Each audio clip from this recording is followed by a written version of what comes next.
ये तारीखें इस बात के लिए बढ़ा रहे हैं, डर रहे हैं, क्योंकि उनके पास इंटेलिजेंस की तमाम एजेंसीज हैं, बीजेपी के लोगों के पास, सरकारें हैं उनके पास सीधी रिपोर्ट्स है कि सारी सीटों पर समाजवादी बड़े वोटों जीत रहे हैं। तो हो सकता है कुछ तिकड़म करने की नीयत से एक हफ्ते का समय और लिए हों। क्या लगता है कि आयोग का खुद का निर्णय नहीं है कि सरकार के दबाव में ये निर्णय लिया गया डेट बढ़ाने का? देखिए, डेट जब आयोग देते हैं तो बहुत सारे मुद्दों पर सरकार से चर्चा होती रही है, ये तो स्वाभाविक आप समझ सकते हो। इसी तरह से मिल्कीपुर का चुनाव भी रोका गया। अब मिल्कीपुर बाकी भी सब चुनावों से भागे जा रहे हैं। कुंभ मेले में क्या समुदाय के लोगों को दुकानें नहीं लगाने दी जाएगी, किस तरीके के बयान चल रहे हैं? देखिए, इस तरह के बयान संविधान के विरोध के बयान है। हमारे संविधान निर्माताओं ने, हमारे स्वतंत्रता सेनानियों ने, ये स्वतंत्रता आंदोलन के नेता थे जो बाद में संविधान सभा में सब लोग बैठे, उन्होंने मंथन चिंतन करके हमारे देश को पंथ निरपेक्ष राष्ट्र के तौर पर स्थापित किया, हमारे संविधान बनाया। संविधान को पूरे देशवासियों ने अपनाया और मैं समझता हूँ देश में हर व्यक्ति को कहीं भी व्यापार से लेके, कहीं भी भ्रमण से लेके, आपके अर्थ से लेके, आपके धर्म से लेके, व्यक्ति से लेके तमाम स्वतंत्रताएं दी गई। अब इस तरह की चीजें केवल नफरत फैलाने की नीयत से ये बातें कर रहे हैं। जब चुनाव कई बार देखे गए, चुनाव में पहले बीजेपी दावा करती थी, पहले उसका बयान था कि सबका साथ सबका विकास। अब नया नारा योगी जी के द्वारा दिया जा रहा है, बटोगे तो कटोगे। कैसे देखते हैं? क्योंकि उनके सबके साथ सबके विकास नारे की हवा निकल चुकी है और लोग अब इतने जागरूक हो गए हैं। अयोध्या के नाम पर इन्होंने पूरे देश में वोट मांगे, लेकिन अयोध्या के लोगों की समस्याओं को नहीं समझा और नहीं समाधान किया। उसका परिणाम रहा कि भगवान राम का भी आशीर्वाद अब समाजवादियों के साथ है। अच्छा, भाजपा का आरोप है कि पूरा सैफई कुनबा तेज प्रताप के प्रचार में निकल पड़ा है, बीजेपी प्रत्याशी से घबराई हुई है सपा।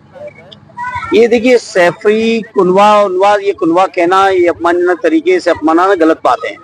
जहां तक करहेल विधानसभा का चुनाव, करहेल विधानसभा हम लोगों की पूरी पारिवारिक क्षेत्र रहा है, सबके संबंध हैं, सभी लोग यहाँ पढ़े हैं, बड़े हैं और परिवार में अलग अलग तरीके से यहाँ के क्षेत्रों के साथ, क्षेत्र लोगों के साथ जुड़ाव है, तो स्वाभाविक है उसमें बीजेपी को दिक्कत क्या है? अच्छा, बीएसपी ने दिक्कत क्या है बीजेपी को?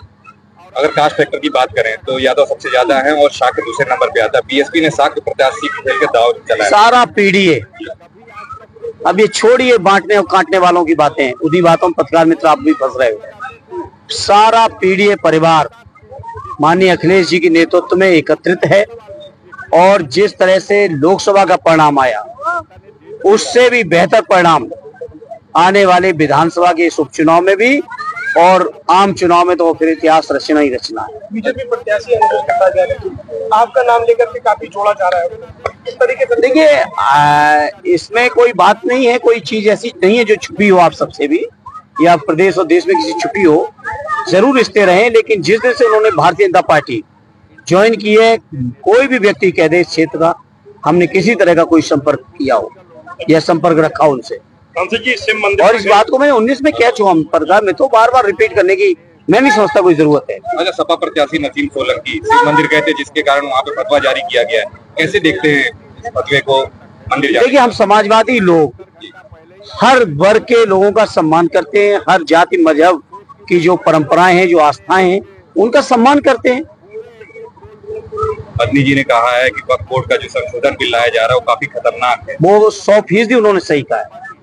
ये इन्होंने पहले रेल की जमीनें कब्जा की, डिफेंस की जमीनें कब्जा की, अब जो वक्फी जमीनें हैं उस पर नजर है बीजेपी के लोगों की।